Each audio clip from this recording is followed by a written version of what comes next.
5월 26일입니다. 마지막 권면과 경고라는 제목으로 사무엘상 12장 16절에서 25절까지 말씀입니다. 사사 사무엘이 이제 고별사를 계속해서 이어가고 있습니다.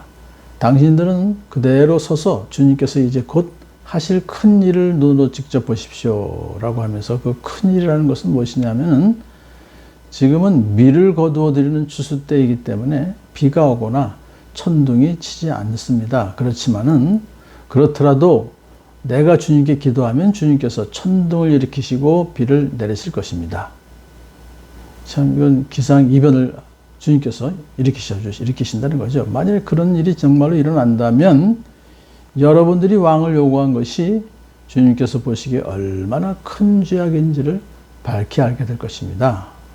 라고 말했어요. 사무엘이 이렇게 미리 말한 후에 정말로 주님께 기도했더니 바로 그날로 주님께서 천둥을 보내시고 비를 내리셨습니다. 도저히 일어날 수 없는 일이 일어난 것이죠. 자, 하나님께서 이렇게 기상이변을 일으키신 것은 하나님을 배반하고 왕을 구한 이스라엘 백성들을 향한 경고였죠. 그런 기상이변을 본 백성들은 주님과 사무엘을 매우 두려워했다 그래요. 그러면서 그제서야 자신들의 죄를 깨닫고 왕을 구한 죄를 회개하고 사무엘에게 간청합니다. 종들을 생각하시고 하나님께 기도하셔서 우리가 죽지 않게 해주십시오. 왜냐하면 우리가 우리의 모든 죄에다가 왕을 구하는 악을 더했습니다. 그러니까 죽을 죄를 졌다 이거죠. 그런데 저희들을 좀 살려달라고 간청하는 것입니다. 그러자 사무엘이 백성들에게 말합니다. 두려워하지 마십시오.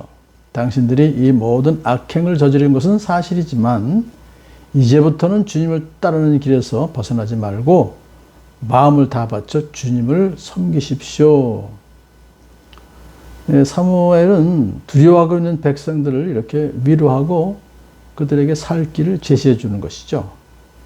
이제 주님을 섬기십시오 하면서 다음에 도움을 주지도 못하고 구원하지도 못하는 쓸데없는 우상에게 반하여 그것을 따르는 일이 없도록 하십시오. 그것들은 헛된 것입니다.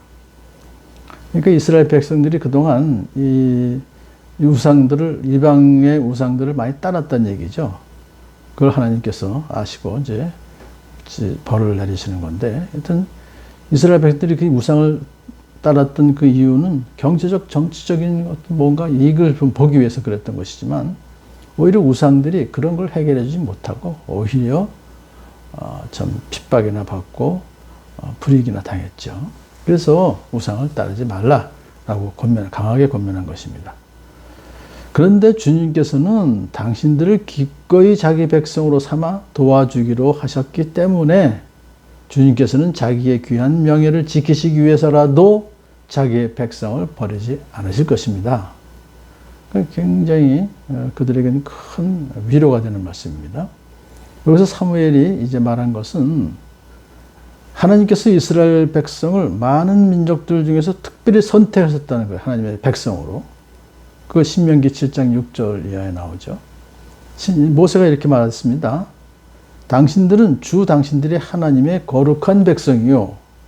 하나님이 땅 위에 많은 백성 가운데서 선택하셔서 자기의 보배로 삼으신 백성이기 때문입니다. 아주 확실하게 모세가 그렇게 얘기를 해요.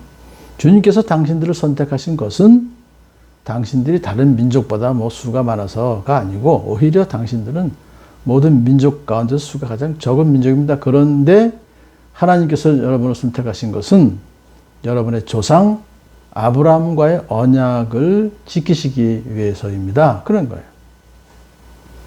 그러니까 결국은 아브라함과의 언약을 지키시기 위해서 수가 적지만은 이스라엘 백성들을 선택하셔서 당신의 백성으로 삼아주셨고 또 하나님께서는 그 약속을 지키시기 위해서 당신들을 애굽의 왕 바로의 손에서 건져내신 것입니다. 그렇기 때문에 하나님께서는 자기의 귀한 명예를 지키시기 위해서라도 라고 말하죠. 그것은 뭐냐면 결국 하나님은 하나님의 명예는 뭐냐면요. 절대로 하나님은 변할 수 없는 불변성을 가지고 계시고 또 모든 약속은 성실하게 지키시는 분이